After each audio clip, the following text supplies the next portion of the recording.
and welcome to the first sort of online webinar of the Democratic Marxism series. The Democratic Marxism series is homegrown. It's a South African intellectual project. It's 10 years old. The Democratic Marxism series attempts to do various things. The first, of course, is to sort of reposition Marxism outside of the crisis of vanguardist Marxism, which has dominated the greater part of the 20th century. It seeks to refine the kind of critical resources within Marxism to kind of explicate our conjuncture and understand the deeper structural transformations of capitalism today.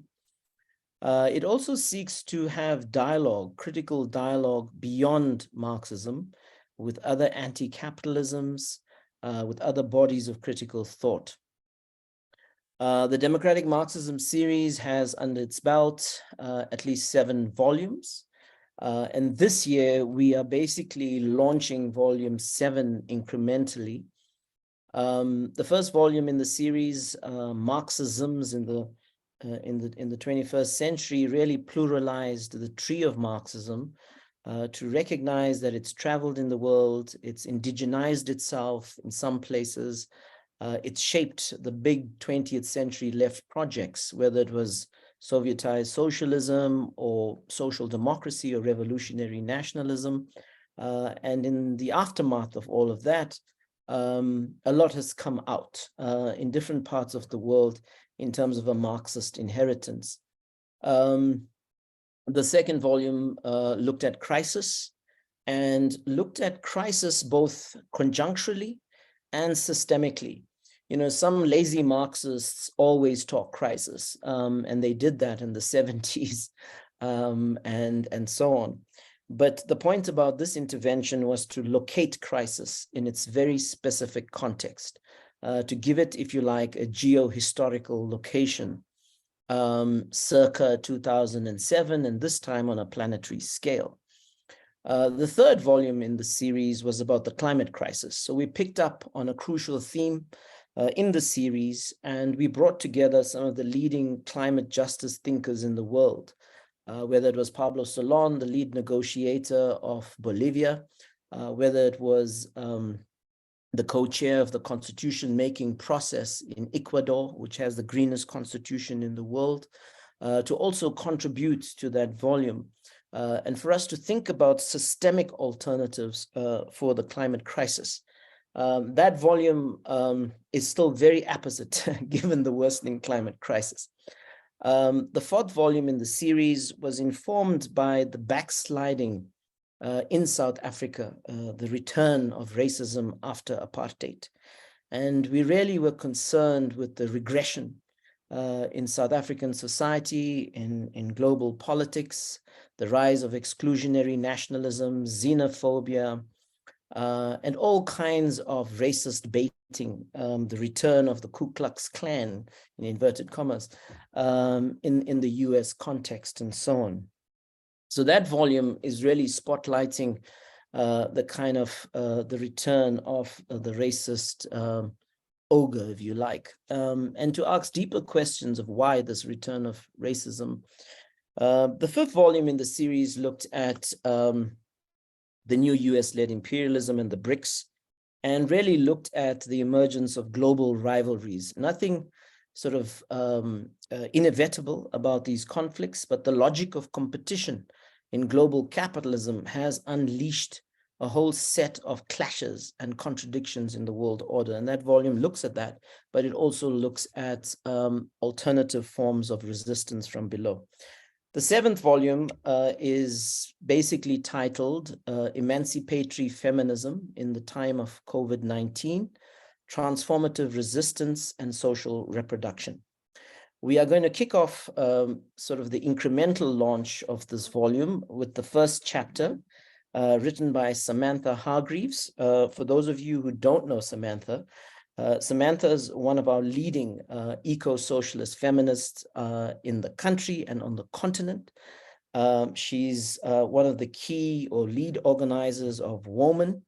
She has a particular title, but she's one of the lead organizers of Woman, Women Against Extractivism on Our Continent, working in 13 countries, and very seriously attempting to confront the sort of wave of extractivism that has come with the new scramble for Africa, and seeking to kind of foster a renewal of radical Pan-Africanism and an emancipatory imaginary. Without further ado, over to you, Samantha. Great, thank you so much, Fish, and hi to all the listeners. I'm actually outside of Joburg, and I'm in a very beautiful part of South Africa, and once again confronted by extractivism where I sit. It's in Magoebaskloof, which is quite far north in South Africa.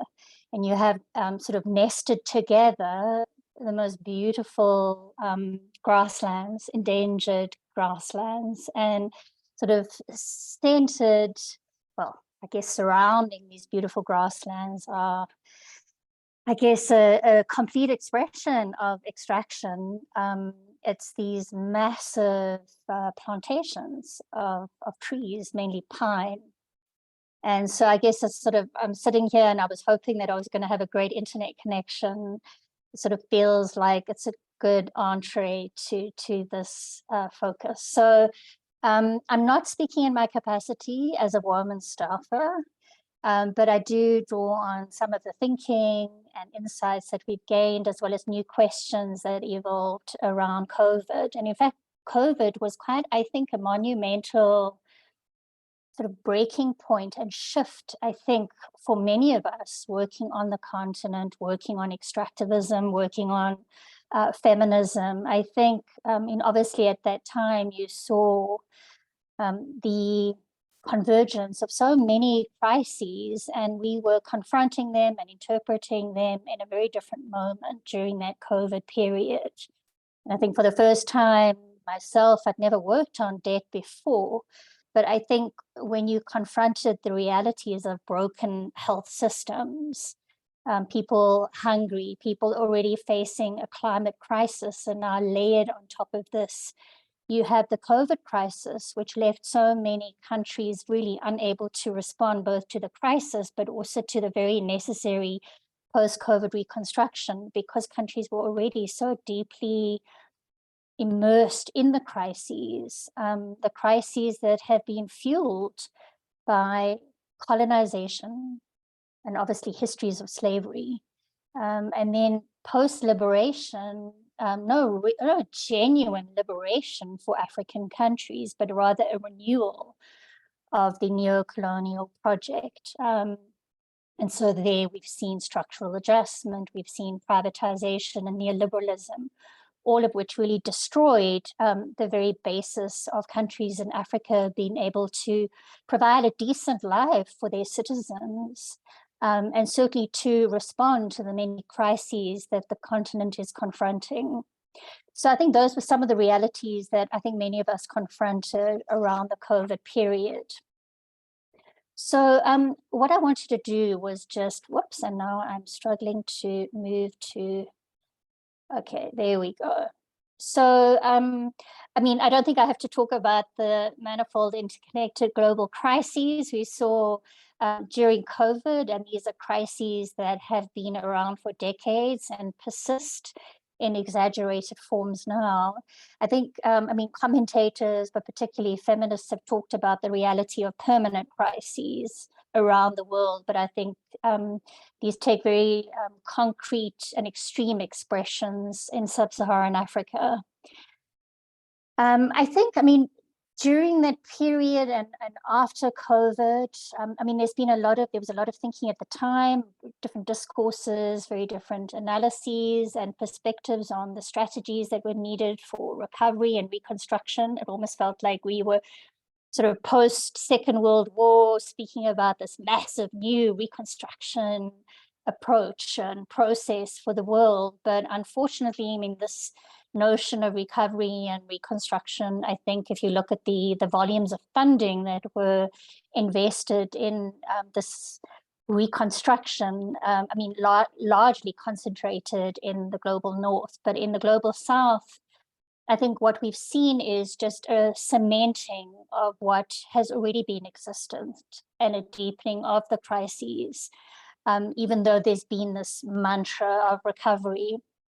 WOMAN has actually done, and here I refer to WOMAN, we've done some quite interesting research. It was a 3-country study. It was Uganda, Mozambique, and Cote d'Ivoire, where we were actually using the COVID moment as an opportunity to research and understand how the IFIs, the international finance institutions, were actually using this moment to really pursue and I think give some sort of moral authority to, again, the same neoliberal privatization. In fact, it was just this process really triggered, I think, a whole new round of privatization. And we've certainly seen the rise of new forms of extractivism. I think many of us will understand green extractivism, which is on the rise.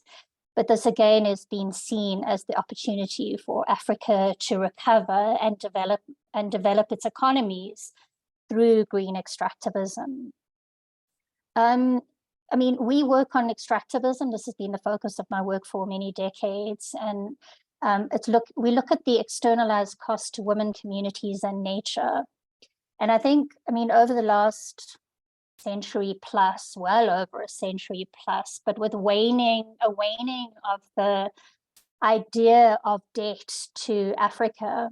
So I think, I mean, during the 1900s, the early 1900s, or 20th century and beyond, I think there's been a really strong discourse around Pan-Africanism, but also around debt and the debt that's owed to the African continent.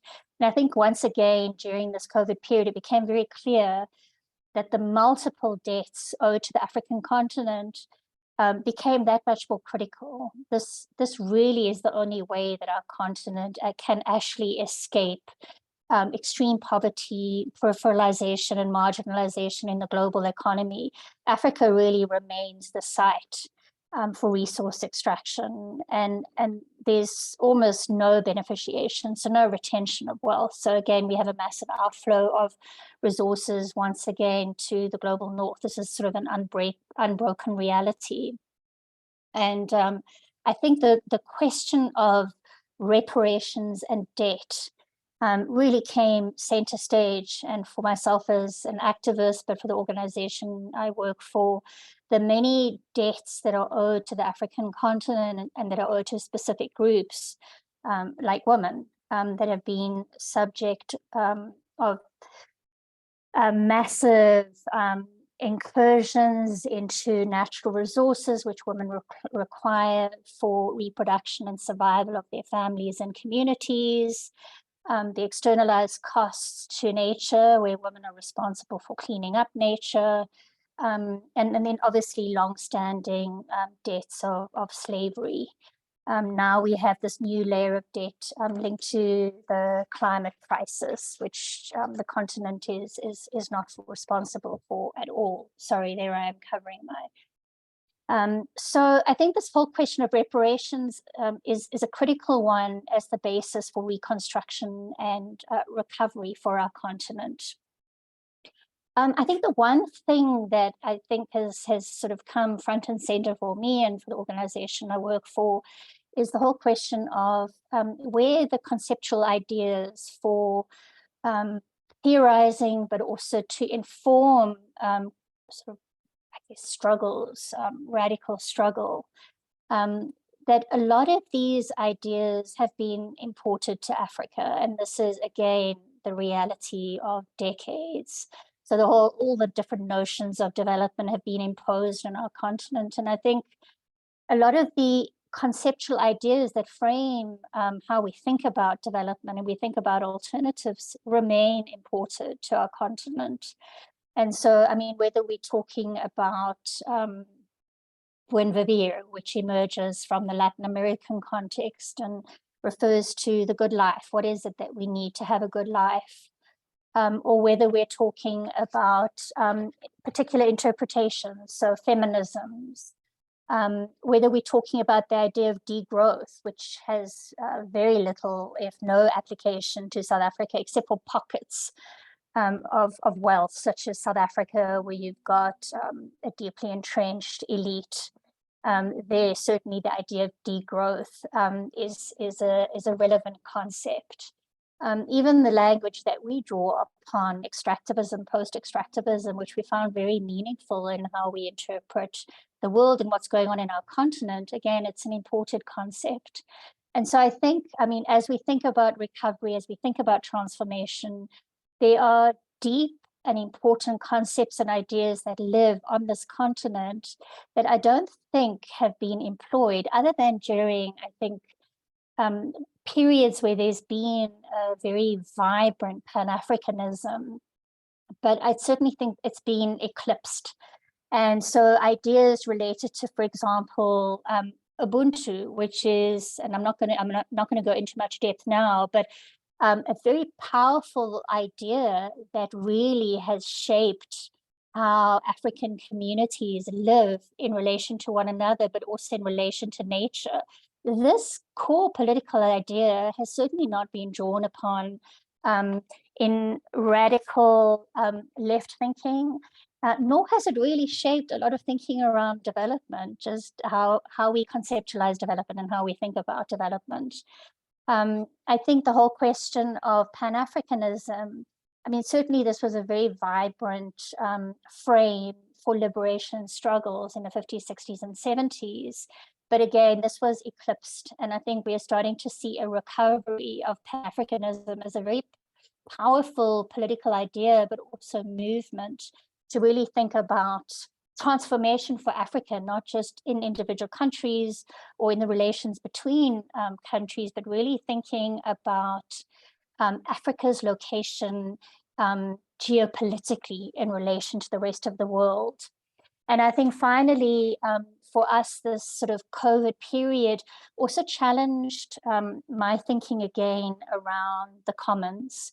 So, I mean, this has been a powerful political idea that has been explored through movements around globalization, and the commons has been seen as a very sort of powerful political convergence of thinking around the commons, what lies in between us, the commons of the air, the commons of knowledge, but also the commons of land and resources. And I think a lot of us placing ourselves on the left, or radical thinkers that define as feminists, I don't think we've necessarily thought deeply about the commons and what that means in the African context, where there really is a very vibrant living commons of land, of water, of forests, which once again is rooted in customary ways of people holding, managing land, and engaging in decision-making on a collective basis. So these are some of the ideas that the COVID period sort of layered across many other existing crises. I think forced for myself and the organization I work for a sort of a radical rethinking of the lexicon, the language we use to think about alternatives. So this gives just a little bit of background. I'm not going to really spend much time talking about the many crises. I think the sub-Saharan Africa has really been carrying the brunt of the climate and ecological crisis in the last few decades. So for those of you that don't follow the climate crisis specifically, we've seen global average temperatures increasing by close to 1 degree globally, but in the African context, the average climate temperature changes sits actually above 1 degree. And at the current trajectory, we're actually going to see these unconditional pledges through the UNFCCC. We estimate that temperatures will increase conservatively by just over 3 degrees by 2100. I mean, there's a lot of feedback loops that are being picked off, including the melting peat bogs, which release vast deposits of methane. And these have been exacerbated by the wildfires that have been raging in largely Siberia and Russia. So climate change affects different parts of the world differently, and Africa is heating disproportionately quickly in relation to the rest of the world. But as I've described, Africa, given its historical location in the global economy, Africa has seen extreme wealth depletion, with the result that in relation to all of the manifold crises that we are seeing, Africa is least well placed to respond to the climate and ecological crisis. I think if you look at, there are specific regions of the continent that confront the climate crisis in very particular ways. I've been doing quite a lot of work through women in the Sahel region. We have a presence there, and there, I mean, the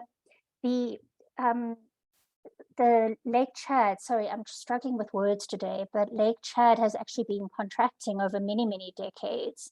And so what we're seeing in the Sahel, these extreme conflicts, are linked both to control over natural resources like water, but also fertile land, as well as the extraction of minerals and metals.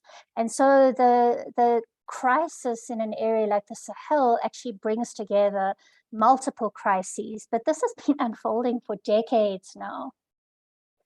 We've seen rising sea levels. I mean, literally, we're talking about meters of land having been taken by the sea in parts of West Africa. And then we've got to see that there's a clear relationship between the climate crisis and the ecological crisis. And this is expressed most profoundly in the biodiversity loss. And so it's really estimated that we're seeing between 200 and 2,000 species being extinguished every year. So again, I mean, I should be flipping through the slides, but these are just some of the images that convey what is happening on our continent in terms of the climate crises. These are locust swarms in East Africa. And a year after that, the Quelera bird it invaded East Africa. I think that was in 2020, and decimated crops as well. So you're seeing very unusual weather patterns and locust swarms, which are decimating crops in already drought-stricken areas of our continent.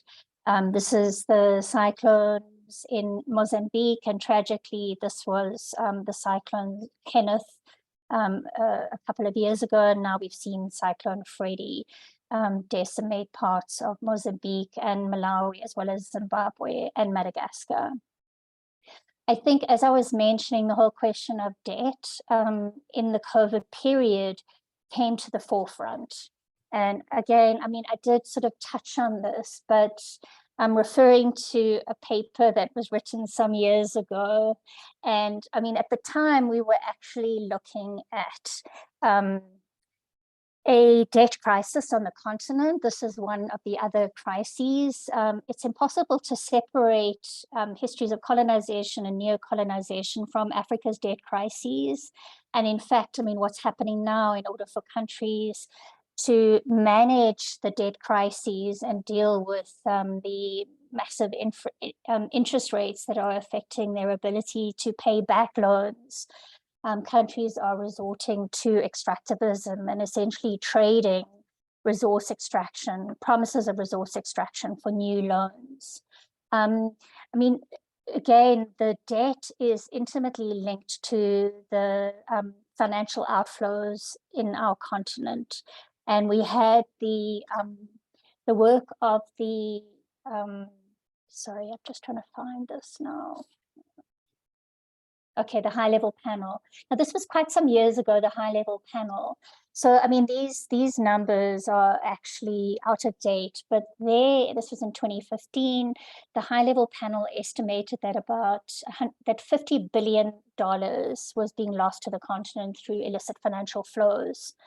Now, often there will be, people will attribute this to government corruption, but in fact, it's actually corporate corruption, where we're seeing we're seeing misinvoicing, or we are seeing false accounts being created, corporate tax evasion, with government, corruption of government officials being a tiny percentage of the total outflow from our continent. So I think, during this period, 2010 to 2018, which was just before COVID broke, Africa's total outstanding public external debt doubled from 160 billion to over 365 billion by the end of December 2018. And obviously, this indebtedness meant that the continent, most countries on the continent, in fact, without exception, were unable to respond to this new crisis that emerged, the COVID crisis. So once again, we see the layering of the debt crisis upon other pre-existing crises, affecting the ability of governments to respond to the many crises that their populations were confronting. This is some nice infographics from Trust Africa related to the high-level panel. And there's some very interesting analysis linked to the illicit financial flows and extractivism that relate to Nigeria specifically. Most of the illicit financial flows are actually linked to the extractive sector. So once again, we see the finger being pointed to the extractive sector, which cannot be separated from the debt crises, certainly cannot be separated from the pandemic and other pandemics that have come before COVID, which brings me to the rise of the pandemics. I'm not going to, again, go into much detail here. Africa has been subject to many pandemics. And in fact, the COVID pandemic hit the African continent more lightly than it did the rest of the world. And I think part of this was actually due to the fact that Africa has lived through and dealt with many pandemics over time. So we've had HIV/AIDS, the avian flu, the swine flu. We've had SARS, the Ebola fever, which has been the most predominant one in the last decades, and now COVID.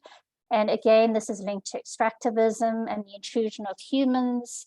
The intrusion of the extractive industries upon nature, bringing human beings closer to species that ordinarily would not come into contact with one another. Now, it's again, the extractive sector is linked to the pandemic. So the 27 Ebola sites, 27 major Ebola sites over the last few years have been examined by scientists, and they found that the Ebola virus is most likely to strike where there was extractives in some form or another. And so whether that was forestry or mining, this is where you're most likely to find viral outbreaks, and COVID is no different. So what I want to move on to now is the relationship between war, militarization, and violence against women as another dimension of crisis, again, closely linked to extractivism and the control of natural resources, as well as the unfolding climate crisis. Now, generally, scientists have avoided drawing the relationship between climate change and conflict. More recently, scientists are more likely to speak about the fact that climate change loads the dice. So you're more likely to have conflict where there is a growing climate crisis, where people are in conflict over natural resources, including water or land. I've talked a little bit about the Sahel because I think this is probably the most concrete and powerful representation of the link between extractives, climate change, and conflict. There you have a war raging across multiple countries, which has deep roots in the climate crisis and control over natural resources. Now, the DRC is a very interesting example. Now, ordinarily, interpretations of what happens in the DRC, on the eastern side of the DRC, it's seen as a domestic problem, with some links, obviously, to the Great Lakes region. So you've got Burundi, Rwanda, as well as the Uganda forces involved there, often linked to destabilization in those countries. But the eastern side of the DRC brings together many factors. So obviously there is inter-country, so sub-regional conflict. But there you also have the climate crisis, the unfolding climate crisis, and very importantly, the rise of green extractivism. This is where the cobalt and lithium deposits are, the largest deposits in the world. And these have become a site for struggle between not just nations, but corporations, as well as independent armed forces, guerrilla forces, to control these resources. And there you've seen, I mean, I think it's actually, let me just see, 5.4 million people have died since 1998. These statistics don't reference the rape and gang rape of women, which is again numbers, many millions. So between 1998 and 2020, 5.4 million people died in the eastern side of the DRC, linked to violence and conflict related to control over natural resources, as well as regional conflicts. And this is a population that's greater than the size of Denmark. And again, you see the ways in which this conflict has been interpreted, deeply racialized. It's seen as largely an African problem. Whereas if you look at the deep roots of this crisis, and again, we see the US on the bandwagon in making large investments in both Zambia and the DRC to control the flow of cobalt and lithium.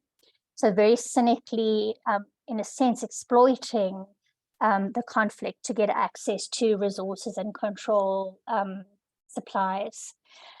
So these are some of the dimensions. These images actually relate to Mozambique.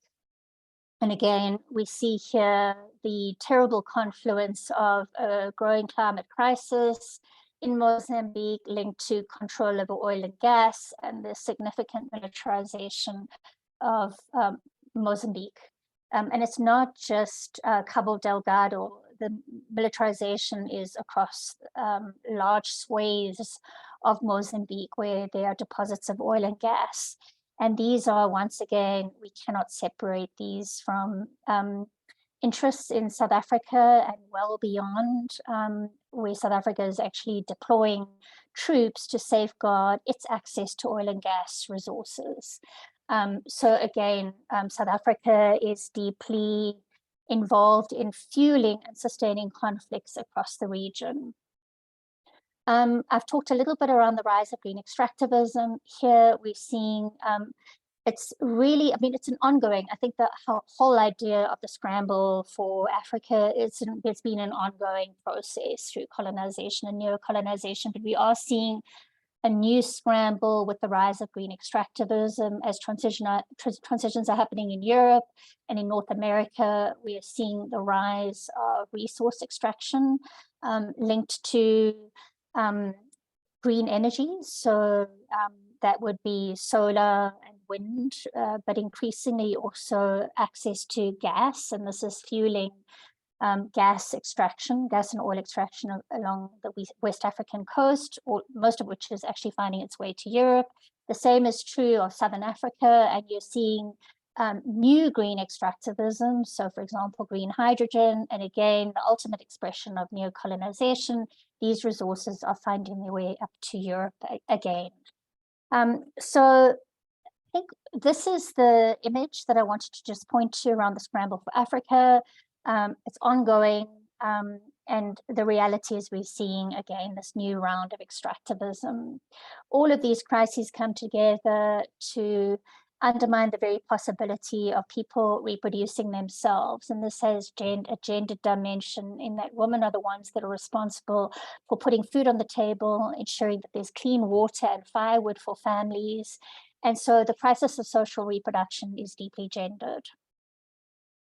I think I've covered a little bit of this already, but really sort of pointing to the fact that as we think about these crises and how to resolve them, looking at the African context and not searching to again respond with ideas and political concepts that come from outside of the region. And yes, so the transformation on the continent that's needed is socialist in nature. So we need to see a rapid transition globally and on the African continent, away from a model of economic development which is extractivist in nature, which replicates a division of labor globally, in which Africa supplies the natural resources, and in which goods and services are produced elsewhere in the world and exported back to Africa. So I think we can agree that massive and fundamental economic transformation is needed.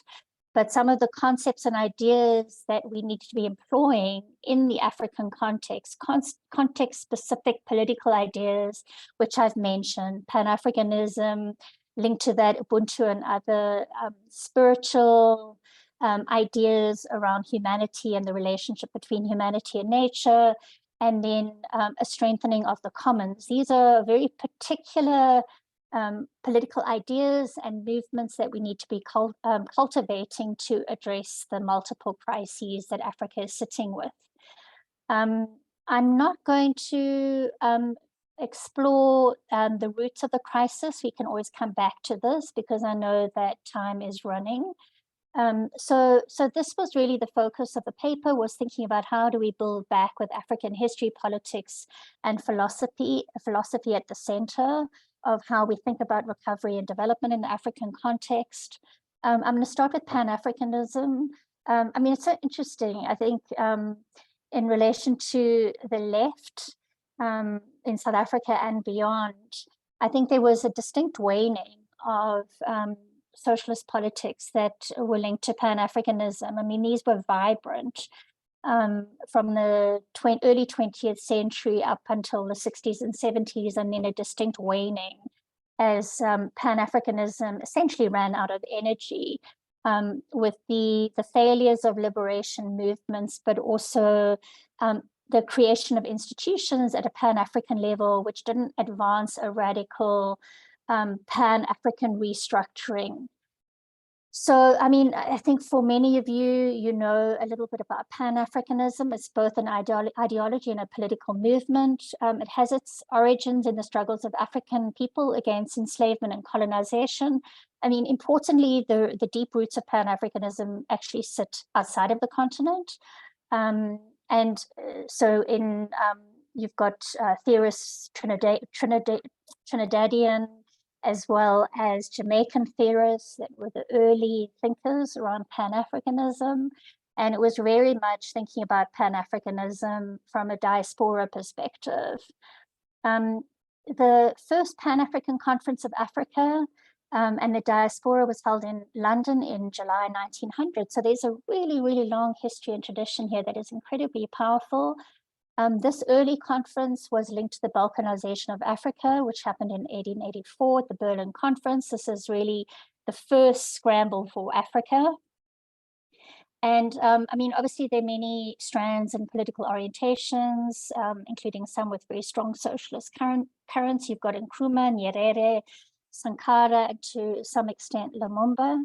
These offer us a lot of the political basis for Pan-Africanism, but you've had some radical new theorizing and thinking from new Pan-African theorists of the last number of decades, which offer vibrant new approaches to thinking about Pan-Africanism. I think one of the ways, I think what led to a waning of Pan-Africanism and the centering of this in socialist struggles was the failure of institutions such as the OAU, which was created in 1963. But because of deep conflict between nations on the continent, it failed to deconstruct the Berlin Conference strategy. So it failed to bring down the false borders between countries and these constructed nationalities on the basis of these false borders and creating a single African sovereignty. So this was its biggest failing. And I mean, in a sense, it was probably an outcome to be expected, given the depth of conflict between socialist forces within the Pan-African movement and those countries that had really bought into a much clearer nationalist ideology. And I think the Pan-African Parliament and African Union, these are the successors to the African Organization of African Unity, replicated the same failures and failed to offer a transformative vision of the continent. And I think now, I mean, what has been so obvious in the last number of decades is that states are being pitted against one another as countries essentially compete with one another for the elusive foreign investments and the loans and the continued scramble for Africa's resources. I mean, I think the South African, let me just go back here. I think the South African context, it's been, I think, a great disappointment, because Pan-Africanism and South Africa locating itself in relation to the rest of the continent, which it has done, but it has done from very much a sub-imperial perspective. So you've seen the entree of South African capital into the region, the vast destruction of homegrown small companies, I think the large food chains, as well as manufacturing sectors, which have obliterated local capital across the region, have just followed on from a history of South Africa's very negative role on the continent.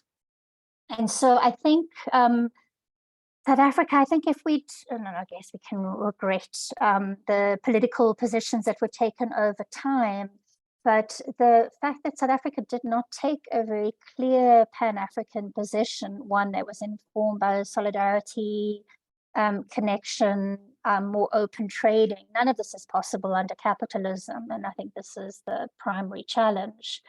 But we've actually seen, I think, the rise of xenophobia as South Africa has continued to pursue a very South African-centric, but also capital-driven relationship to other countries on the continent. And so I think, I mean, as we consider the long histories of solidarity that we've seen in the region, the long histories of solidarity of frontline countries to South Africa, and we have seen, I think, the growth over time of movements of people as the basis for a new radical Pan-Africanism under construction from below. I think in our minds, this, as Woman and myself personally, I think this really needs to come to the heart of how we as Africans on the continent, in all of our diversity, really think about rebuilding powerful movements that place power in the hands of ordinary Africans. And it's really only with the growth of movement, and as economies transform from below, and as there's a reclaiming of ideas and currents and movements that have preceded us, that I think lies the real possibility for a renewed Pan-Africanism, fueling, I think, new movements and new struggles that place African interests first. And that's really about decolonizing the continent and putting African interests first in how we navigate global geopolitics. I think the living and breathing African commons, this is the second last point that I wanted to make.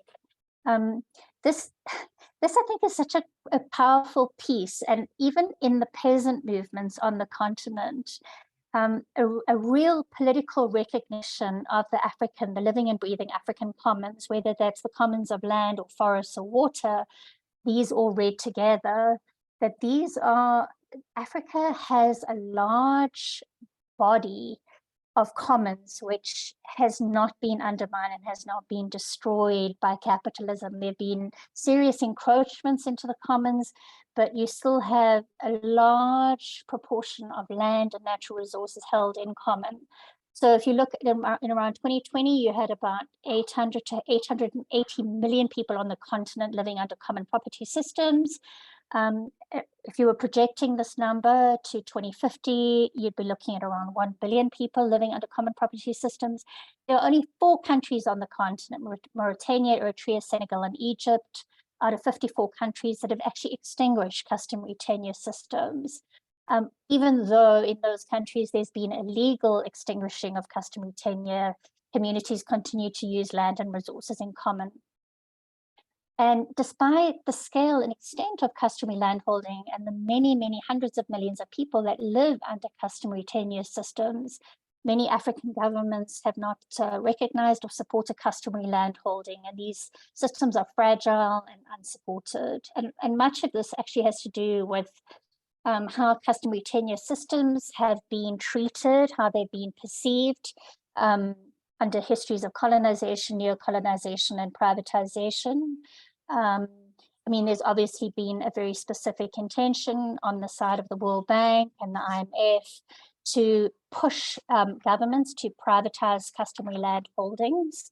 Some of this has been driven by this idea of the commons being an extremely inefficient vehicle for land management, but this is obviously interpreted through the lens of capitalism, which sees private property as the most efficient property system for the accumulation of profits by corporations.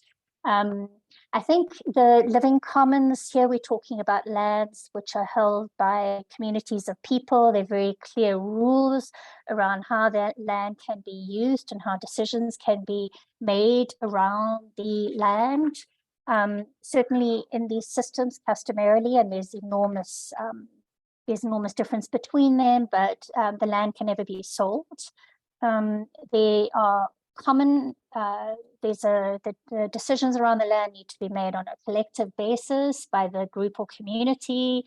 And there are strict rules around the entry of outsiders to common property systems. As I've said, these have been terribly eroded. You've had the tragedy of the commons, Garrett Hardin's idea that the commons were inefficient and that there was, this led to misuse of land and overgrazing of land.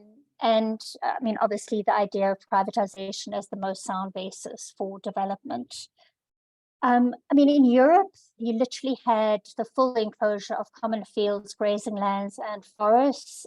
This started in the 12th century, with full enclosure completed by the 19th century. And so Africa, I mean, in a sense, there's a profound basis for preservation of the land as the basis for production and consumption in common.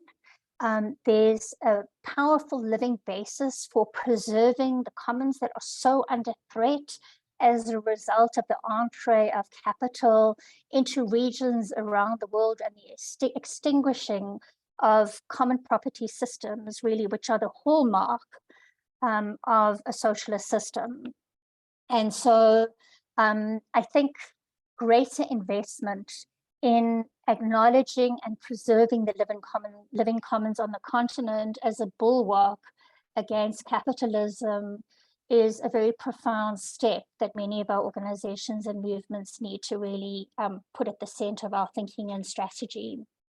And then I think the last thing that I just want to point to, and I think Ubuntu is one small dimension of many other African concepts, particularly spiritualities that place humanity and nature at the very heart of how we think about development, or how people think about development.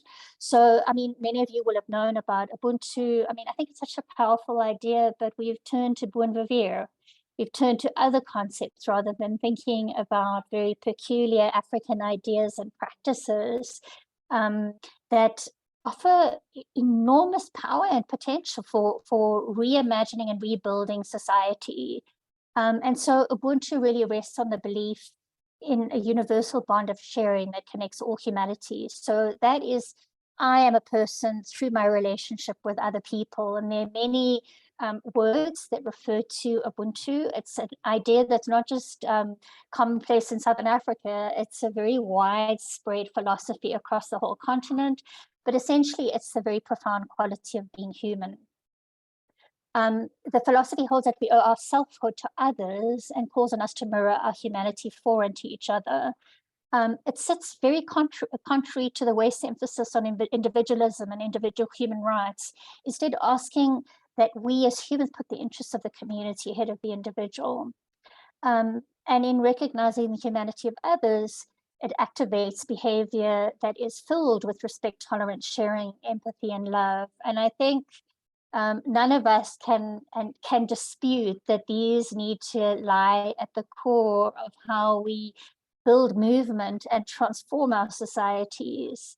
Now, typically Ubuntu is seen as shaping the relations between human beings, but there are powerful interpretations of Ubuntu that see the relationship, that it's about shaping the relationship between humans, animals, other species, and the spirit. So we would in that way transpose the same moral obligations from humans to nature, which is very powerful.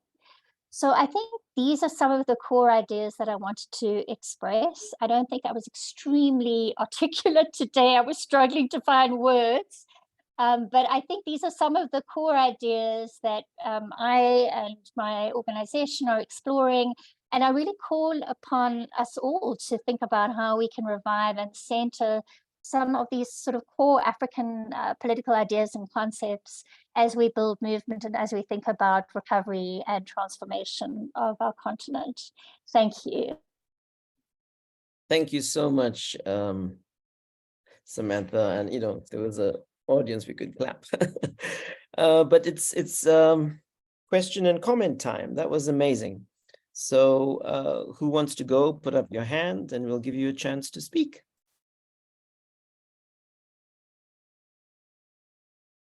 Who would like to go? Anybody? Comment, question? So there's a lot of comments celebrating your presentation and celebrating Sam. Yes, Vanessa, go ahead. Yes, Hi. you go ahead. Gee, thanks, Samantha. That was superb, intricate, and thought-provoking. And I think you just about touched on every one of the subjects that I'm thinking about. So thank you for that. I wanted to ask you whether you have yet had the moment to sit down with Nancy Fraser's amazing, astounding book, Cannibal Capitalism, which was only published in September last year.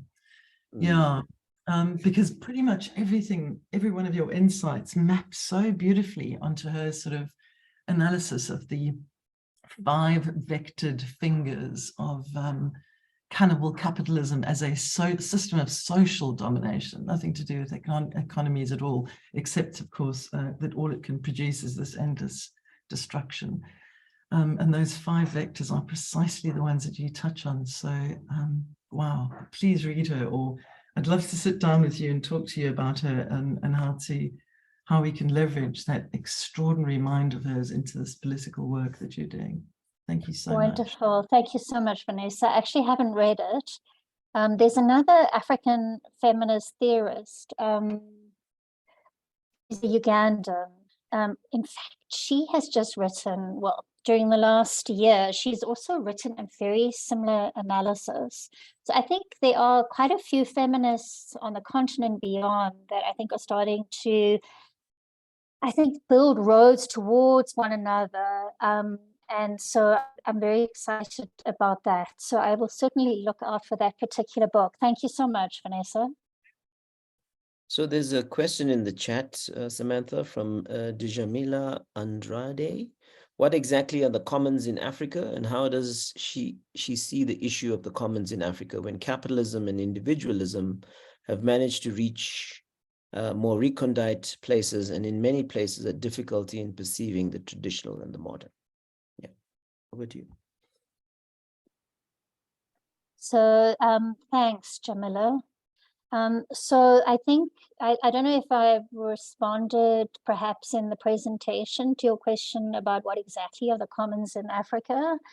I've tried to describe them, but I'm certainly from the perspective of the land, forest and water commons, they remain in many parts of the continent, Jamila, they remain intact. So these are very, very specific. They might be held under a community or a tribe or a sub-tribe or a group that shares a similar history. these are large swathes of land in which people hold them under a customary or a common or a traditional tenure system. There are very specific rules around how the land can be used and how decisions around the land can be taken. Generally, these rules do not allow the alienation of land. There's the possibility to bequeath within the system to members of the family, but the rules around inheritance to people outside of the group, the defined group or community, are very strict. I mean, obviously, a lot of the common property systems as a result of colonization, neo-colonization, and in the South African context, apartheid, as well as ongoing privatization, have left many common property systems weak and failing. And I think what I find quite interesting is that if you examine the peasant movements and organizations that are doing work on land and peasant rights, including that use the notion of food sovereignty, I think what has not been at the very heart of this is a real thinking about how to preserve and strengthen common property systems. They are there already. It's not about creating whole new systems. They already exist. How can these be transformed to respond to very different contexts and challenges and threats that are confronting people on the continent? And I mean, certainly if you look at resistances against extractivism, it is the commons, it is the land and the forests and the water that are the basis of these resistances, so when people are fighting and they're saying no, they are defending the land and the commons upon which their life and the life of their children and the life of future generations rests. And so I think there is more work to be done to acknowledge, to record, but also to support peasant movements and organizations recenter the questions of the commons as a political idea that is linked to food sovereignty, to people sovereignty, as well as to, and I don't like the idea of national sovereignty, but certainly sovereignty for groups of people that remain reliant on the land and natural resources for survival and for reproduction. I don't know, I don't think I've quite addressed your question around the traditional and the modern, but perhaps we could have a conversation. I'd like to hear more about your perspectives on this. Thanks. Thank you, Sam. There's a question from Sunny Morgan. Samantha, been an excellent link to debt in the continent and its impacts. My question to Sam is, how do we now make the demands necessary to accelerate debt cancellation? So Sunny, I think you are very practically involved in this, this organizing and campaigning for debt cancellation. I think it's a profoundly challenging thing. So I think the positioning that you within organization movements around linking it to the climate and I think it should be the ecological crisis more broadly, I think this is probably the easiest route to secure the cancellation of debt. I think we have much more work to do. So if I think of the South African context and well beyond, in the South African context, there's been very little work around auditing debts and actually examining what debts we are sitting with, when those debts were secured, under what conditions, what happened to those debts, and looking at how over time interest rates have reinforced the volume of money that we're settling in terms of debts. So I think that we have much more work to do on that basis, Sunny. I think the thing that we also need to be making very visible is the new debts that our countries are taking on. So if you look in the South African context, this green extractivism, and I think it's no different in other countries, is fueling a whole round of new debts that our governments are taking on to provide the necessary infrastructure and energy as well as water that corporations are needing to produce new forms of energy using green means and tools. So I think we have to do a lot more work, Sunny, in short, to evidence the debt that we're sitting with, where that debt has come from, the new debts that our governments are taking out to support the just or the very unjust or green transition in other parts of the world. So I think there's a lot of analysis to be done. Sunny, I think the big challenge we're sitting with is that none of our governments, we cannot trust any of our governments with the monies that would be released through the cancellation of debts. And I think this is a big challenge that we're all confronting, is trying to imagine what it would mean to place resources in the hands of individuals or collectives as a basis for people to invest, to ensure adaptation, but also there's so many communities that are suffering extreme impacts of climate crises. Governments are not responding. So I think, Sunny, I think there's so many things that we need to do. I don't think there's one single silver bullet. But I think the work that is being done in movements around debt for climate is certainly a really good starting point for that. Great. There was a comment from Jamila. I think it's very good, your answer. I would like to discuss more with you. She's based in Mozambique regarding ecofeminism and development and alternatives. That's great. I'm glad this is a spin-off from this platform. Let's move on to Sandra. Sandra says, here in Kenya, where I come from, the rural area, Kakamega, there's land use issues and conflict. Even last week, stepsons had to kill their mother over the land, which their late father had left. I don't know. Well, hi, Sandra. I'm not sure what to really say around this. I think that the reality is that as the climate crisis grows and we're seeing less fertile land available for people to produce, certainly contracting water bodies, I think we're going to see increased conflict, just as we've seen in the Sahel and other parts of the region. I think that we have to really be thinking about alternatives in terms of livelihoods. And I think this has taken women into work around artisanal and small-scale mining.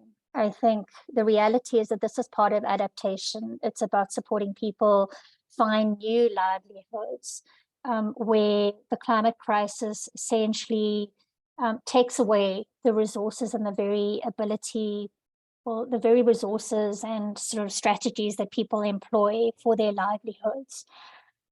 So I think Sandra, there's definitely, as land becomes that much more difficult, as populations grow, as people are displaced, as climate crisis bites deeper, I think we're going to see that much more conflict in individual families, in communities, as people tussle over access to land for food production, but also for pastoral means. So I think, again, part of adaptation is thinking about how to support people farm under conditions of drought and dry weather, where soil is less fertile, but also looking at other livelihoods that might be land-based, but are diverse. So for example, artisanal mining is one example of that. Thanks. Are there any comments or questions anybody wants to pose to Sam? She's a very busy person, so we're lucky to have her. So please take advantage of it. Anybody? Sam, if there isn't any other comments or questions, I just want to throw in one or two issues. The one is around the minerals for the just transition. And if you can give us more insight around that, and whether there's thinking around how we use that as leverage to kind of reposition sort of Africa as a collective actor in global geopolitics, as part of this renewal of a radical Pan-Africanism, because I really think that's one of the key levers we have. But you can say more about that, yeah.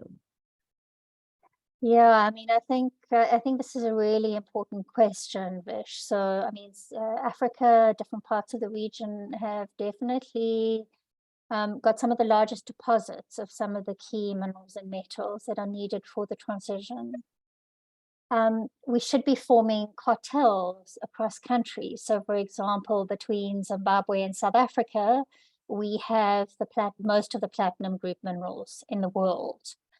So we should be thinking about how we form strategic cartels to essentially control the supply of these resources. That would then allow our countries to extract and achieve significant revenues as prices are set and as we determine how these minerals and metals find their way onto the market in ways that really strengthen our economies and strengthen the ability of our countries to provide a decent life for their citizens. Once again, Vish, this is contingent on states that are open to these ideas, that are thinking strategically, that are cornering markets. And unfortunately, this just is not happening. We can't, obviously, the private sector, we do not want to place these possibilities in the hands of the private sector. And so this is a question for our states and for our states grasping these possibilities and potentials. So I can't really think beyond that, really. I mean, I guess communities could start to assert control over minerals. But again, communities would need support to extract cobalt and lithium in ways that are sustainable, that give people a decent livelihood and income, beneficiation of resources. So even this example I mentioned of Zambia and the DRC, so now the US is funding beneficiation of cobalt and lithium, so lithium into lithium batteries. But the only reason they're making these investments is so the US can essentially exercise monopoly over lithium. So I'm really curious to explore other options, but I do see a bit of a dead end once again because of the failures of our states. Yeah. Thanks, Sam. Karuna Mohan, you want to ask a question? Karuna? Thank you very much, Vish. Thank you, Sam, for an excellent presentation. There are 2 points I wanted to make. The one is, I think the issues around social cohesion and bringing everybody together, your ideas of using Ubuntu is very great.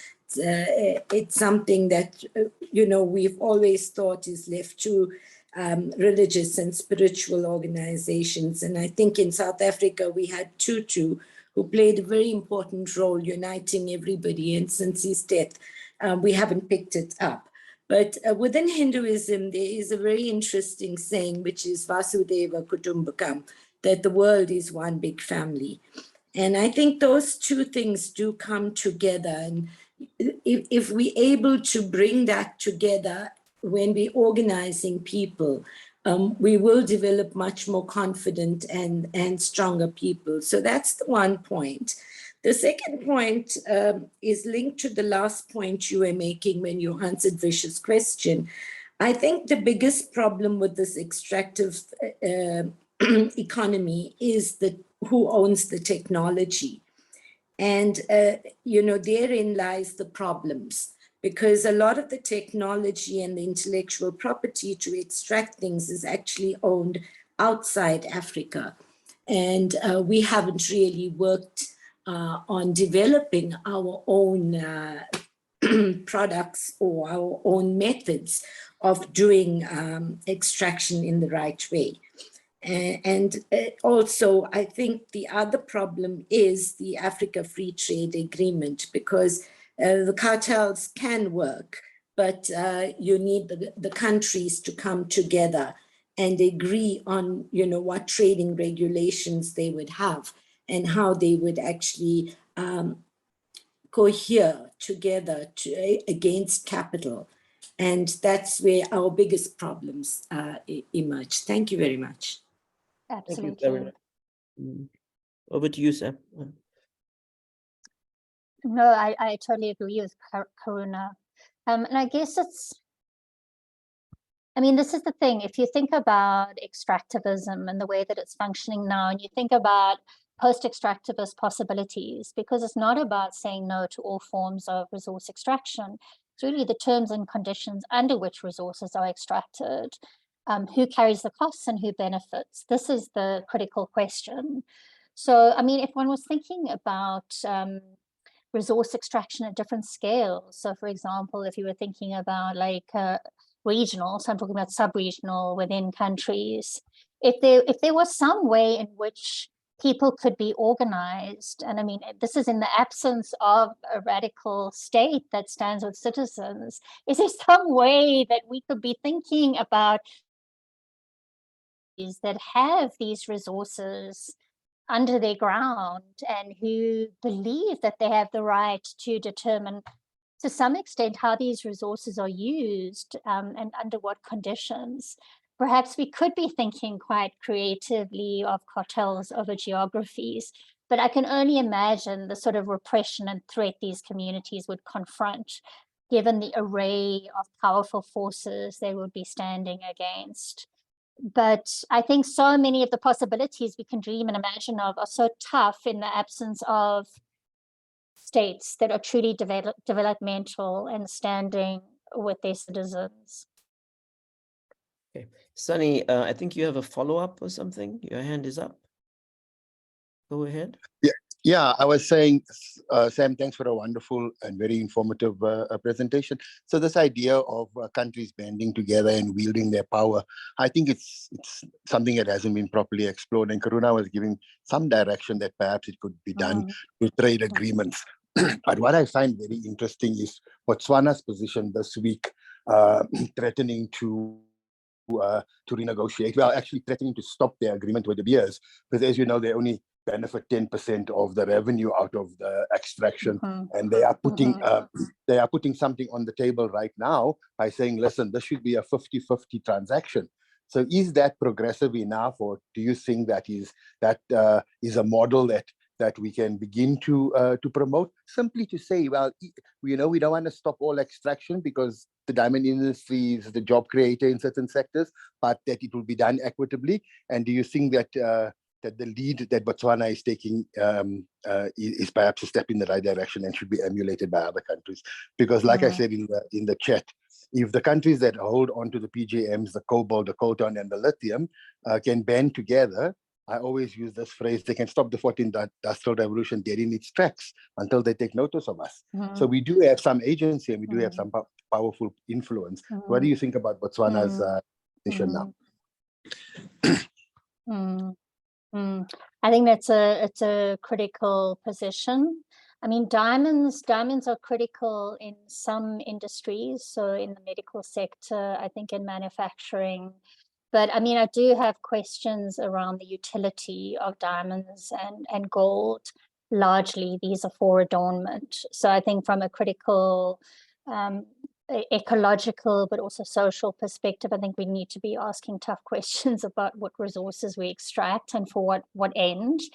But putting that aside, I mean, if you look at the global north, economies developed and created enormous wealth from extraction of their own resources. Norway, for example, and there it was a national industry, and there were wealth funds that were developed to support development and the growth of the welfare state.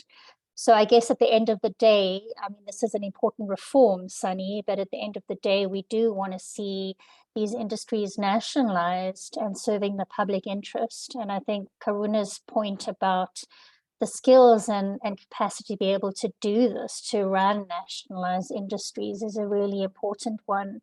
But ultimately, I think we do need to be thinking about what reforms we should be pursuing now, but we need to be thinking about end goal always, and do these reforms take us to where we need to be, and that is where people are actually able to exercise sovereignty over their land and resources, and that revenues for essential extraction are channeled to the state to implement development, to support adaptation, to support just development for people.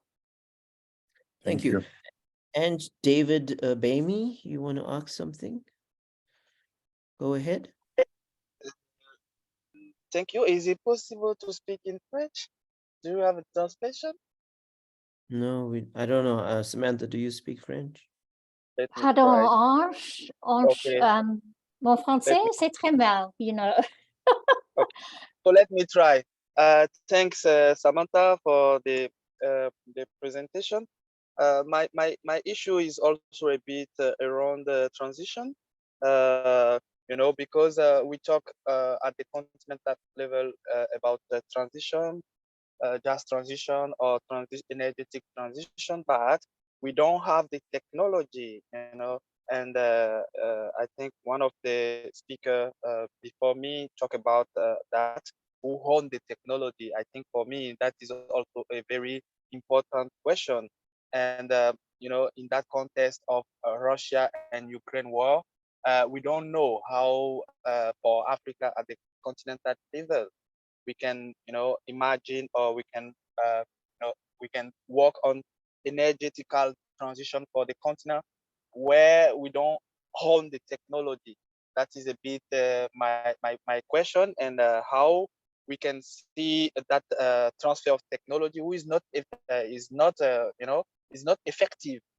You know, when you look, for example, the climate issue, since I think more than 20 years, the issue concerning the transfer of technology was something very important, and it is never happened. And today, when we are looking you know, for the coming challenge, how can we maybe work around that, because for me, transition without the ownership, or without the technology owned by African, can be very problematic. Thank you. Absolutely, Ange.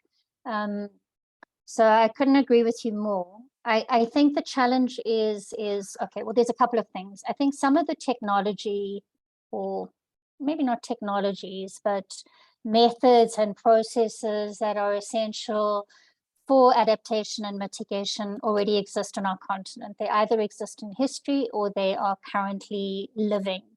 So I think so for example, if we're talking about restoring indigenous crops as a critical tool for adaptation, I think our farmers on the continent are certainly, and I mean, it's women. Speaking to somebody recently who was talking about, like, in a region, there was a total decimation of indigenous crops over a century, but the seeds were still there. Women were storing them in glass jars under their beds.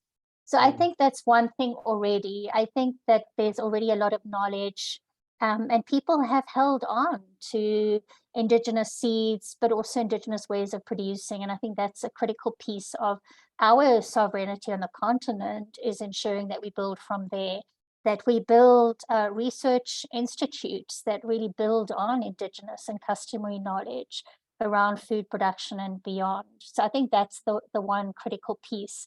I think the second critical piece is the technology will not be transferred if it's not in the interest of capital to do so. And so I think, once again, we're talking about struggle. We're talking about a fight to get access to the needed technology. I think we have vast knowledge around the world in the global south. I think we need the global south-south solidarity. This is a critical piece of how we're going to build and develop the knowledge that we need. And certainly, I mean, some of the knowledge exists in the global north amongst allies and friends. So again, this is the global solidarity that's going to be key and center to real just transitions as we look ahead. Sam, I'm going to take the liberty to ask the last question and we can wrap up.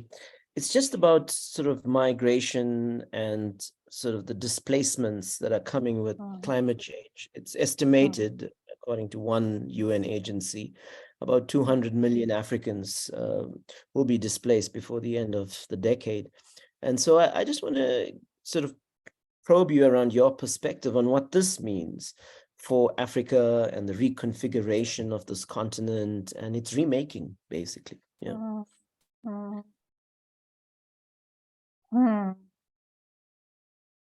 Yeah, that's a big one, Vish. Unfortunately, we're going to just see enormous displacement. It's going to be tens of millions, hundreds of millions of people by the end of the century. And we know what the displacements look like. We know what the camps are. I think it's the adaptation, Vish. It's the ability, the people, their ability to transform the ways that they are living and producing. But it obviously goes well beyond that. I mean, it's just the displacements of people by cyclones, by flooding, by sea level rises. I mean, it's actually hard to imagine how much is possible if we do not have a settlement of the debt, if we do not have large injections of resources that will allow people, I mean, the areas that we're working in, we've been doing cost analysis in Madagascar. It's a simple things. It's the same thing in Mozambique. The cyclones, people lose everything. They lose their seeds, they lose their farming implements, they lose their homes. So if we do not see reparations and justice through reparations as a critical part of the solution, and we have to be considering this in incredibly creative ways. We have to be thinking about solidarity reparations, and I know that was piloted to some extent in Namibia with these individual grants. But I think we have to be considering all options and opportunities, Vish, from campaigning for forced reparations from governments, but also like the oil majors and the big financiers, pursuing litigation. That is one way of seeking reparations. It's through these processes that we build public and political understanding of why reparations is front and center, so critical to people surviving what lies ahead. It's about drawing on indigenous knowledge, cementing that, sharing it, sharing across boundaries, doing real solidarity. And that's where Pan-Africanism is such a critical thing. But it's obviously the global solidarity. If we do not stand together as the global South, if we do not stand together as Africans across countries, I fear that the future looks rather bleak. Thank you so much, Sam, for your input, for your chapter, and for your engagement with all these wonderful questions and comments. Thank you to our participants and audience. Just to remind everybody that we're trying to have a chapter sort of launched every month. The next chapter is on Rojava. It's by Hausen Aziz, and as most of you know, feminism is at the heart of that revolution and that process. That's going to be on the 13th of April, also at 4 p.m. I would also like to just take this opportunity to thank the Rosa Luxemburg Foundation, the Emancipatory Future Studies Project, and the Cooperative and Policy Alternative Center. And finally, to make a plug for the Climate Justice Charter movement, please join us. Without mass power, we can't bring about the accelerated just transition. Take care, everybody. Bye-bye. Thanks, Vish. Thanks, everyone. Ciao.